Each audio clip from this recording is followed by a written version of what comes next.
All right, Jimmy. Out here for the Kawasaki 450 intro. Compared to old days and the 250 or 500 two-strokes, what do you think of the 450s? Well, you know, I did get to ride some modern bikes also, you know, the two-strokes, but then I have raced and ridden the 250F. But now the long-awaited 450, it's nice. We've been all riding it. It's easy to ride. It's a pleasure. You know, you got all that torque there. It reminds me of the old open bikes, just that you have that extra power when you need it. But this bike here today, I mean, no matter what gear you're in, it just pulls. It's very easy to ride for me. I'm talking, you know, for myself. It turns whatever you want to do with it. It's doing it. And then when I see some of the young guys out there, it's definitely doing whatever they want. But I think the weight was well worth it. How much riding do you do these days, and what have you been up to? I don't ride a lot. I mean, I can if I want, but I'm busy raising my 8-year-old. Well, it's not my wife and I and Linda, and I have an 8-year-old, and I got my granddaughter that lives with me, and I have 2 18-year-old twins, stepchildren. So we have a full house. So between all that, kids going to college, the little guy, he's just doing everything, riding his motorcycles, quad, bicycle, soccer, football. And my wife said to me, he'll keep you young. I said, honey, you're going to kill me. Because it's, you know, we all had that energy ourselves when we were young. We just don't have it now. My brother and I, we run 2 scrap recycling yards together, 2 different locations, and that's been very successful. So we have our plates full. It's nice that Kawasaki invited me out here, and being the first rider to give them a championship in 1974 on the old 400cc two-stroke, and to see this today, it's they will get a championship next year on that bike, and that's pretty neat. Just comes out and there it is, and Kawasaki is very proud of it, and they should be. They really should be. And as they explained this morning, there was one last year, but it didn't fit what they wanted to put to the public, and that says a lot about a company.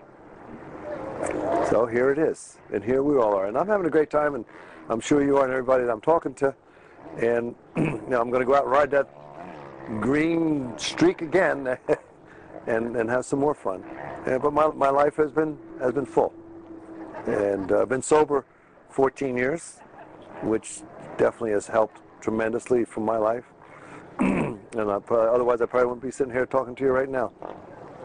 And we have, you know, Jeff Emick out here, Michael Byrne, and that Villapito kid. Incredible to watch. I love it. Youth, you know what I mean? Mm-hmm. How much do you follow the racing these days, and with all the current riders? Oh, I follow it very closely. I enjoy it, and plus being with, you know, connected with Kawasaki, I just love it. Because I want Kawasaki to win, and naturally then I'm attached to the Kawasaki riders, and it's neat to see.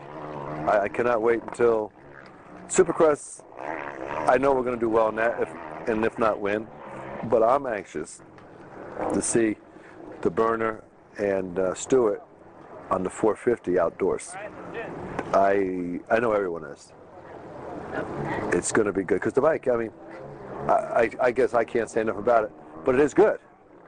I mean, you take me, I'm an older guy, I'm 54 years old, and there's other journalists, you know, my age out there, but you have the younger ones and you have the young riders. The thing is working. It fits all. Kind of neat. Easy starting, I like that. If you could pick an era when you were racing or now to be back out there, which would you pick? Right.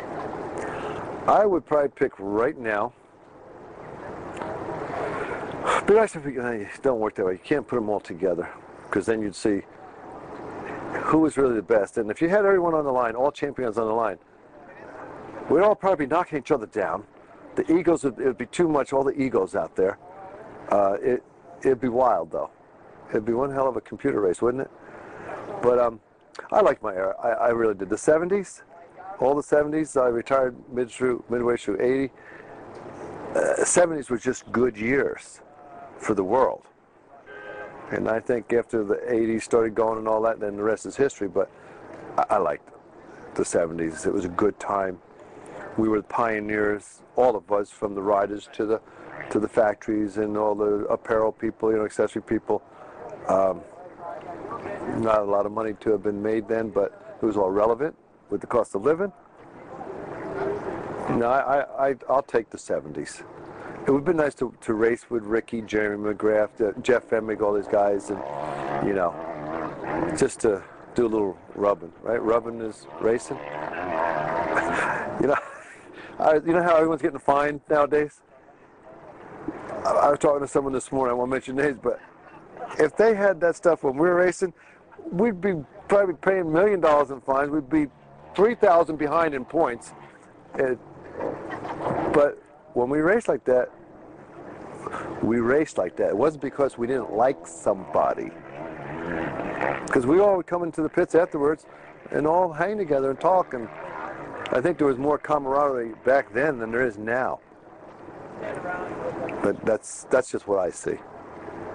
But there's some damn fast people out there, and they jumping high and flying, but that's how I look at it.